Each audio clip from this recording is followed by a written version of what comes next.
મહારાષ્ટ્ર પોલીસે એક બાંગ્લાદેશી પતિ પત્નીની ધરપકડ કરી છે। ગેરકાયદેસર રીતના તેઓ ગણપત પાટીલ વિસ્તારમાં રહેતા હતા। પોલીસે ચોક્કસ બાતમીના આધારે આ બંને પતિ પત્નીની ધરપકડ કરી છે। આરોપીઓ પાસે દસ્તાવેજ માંગવામાં આવતા ભારતમાં રહેવાના તેમની પાસે કોઈ દસ્તાવેજ ન મળતા તેમની ધરપકડ કરી છે।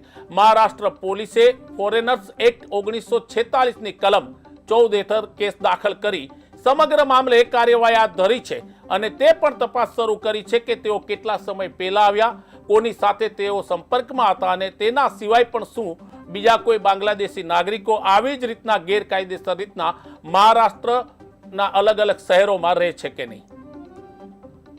एमएचबी पुलिस ने मुंबई में जो अनधिकृत रहने वाले दो मियाँ बीवी गेली 15 साल से मुंबई में रहते थे, बांग्लादेशी है। उनको हमको गोपनीय न्यूज़ मिलने के बाद एटीएस टीम ने हमारे पकड़ा है। एक का नाम आबू तालिक आवेश अली सरदार 50 साल का है और उसकी पत्नी जूली ये 45 ईयर्स ओल्ड है। ये रहने वाले ढाका के हैं। ये